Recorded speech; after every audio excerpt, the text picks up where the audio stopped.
May 11, American Airlines on Friday officially opened 5 new gates at O'Hare International Airport, the first major expansion of gate capacity in 25 years and what the city is calling the first step in the airport's massive $8.7 billion expansion plan. The 41,000-square-foot El Concourse Gate expansion project was built in 20 months and represents a $78 million investment from American.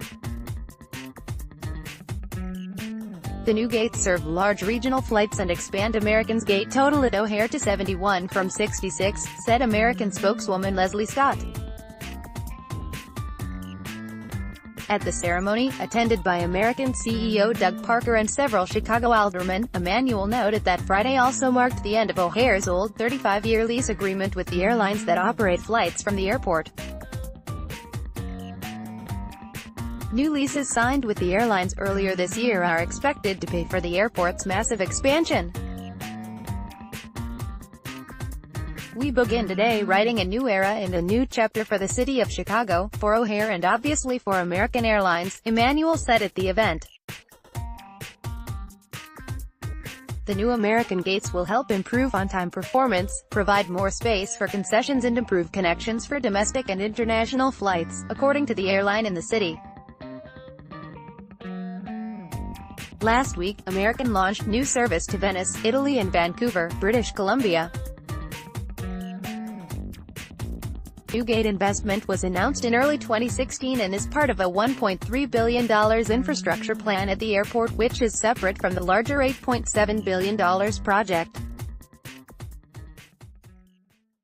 Chicago Aviation Department Commissioner Ginger Evans has repeatedly stressed that the airport must be ready for a busier future.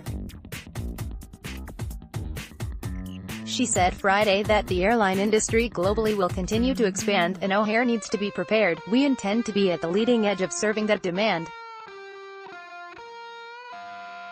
Chicago must maintain its leading position in aviation, said Evans. We have to have modern infrastructure and we have to have more gates. Many more gates.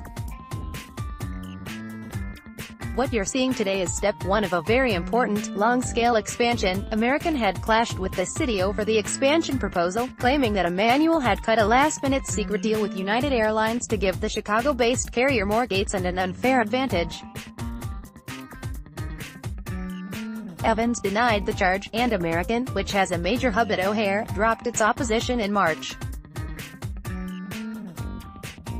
The city council then cleared Emanuel to borrow up to $4 billion for the plan, giving him an important win as he heads into his re-election campaign.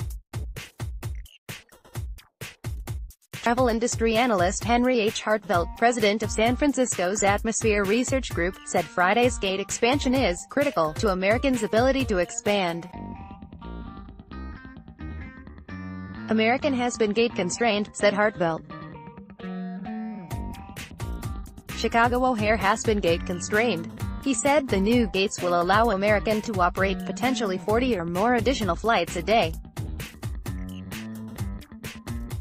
From the passenger standpoint, it might mean a better chance of a last-minute flight, or a better chance of a discounted fare, said Hartvelt. The gates also will give American more flexibility during bad weather, he said. It's good news for O'Hare, for American and for the traveling public, Hartvelt said. But while the extra gates are helpful, it is not a complete solution, he noted. The solution is making sure American and all airlines that serve O'Hare have access to the number of gates they need, and that's what the terminal development is about, Hartvelt said. Chicago's planned 8-year construction proposal for the 73-year-old airport includes a state-of-the-art global terminal, dozens of new gates and several additional concourses. The expansion seeks to transform an airport with a reputation for gridlock and delays by increasing growth in international flights and creating more room for domestic carriers.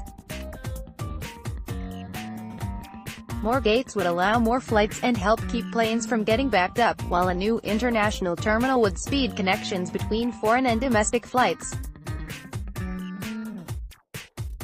The full cost of the airport expansion is to be covered by airline ticket fees, with no taxpayer money slated to be used, according to Emanuel. African American and Latino aldermen are expected to keep up the pressure to try to make sure minority businesses and residents get big enough shares of the 60,000 jobs city officials claim will be created through the overhaul. M. Wisniewski at chicagotribune.com ___. See, 2018 The Chicago Tribune. Visit the Chicago Tribune at www.chicagotribune.com. Distributed by Tribune Content Agency, LLC.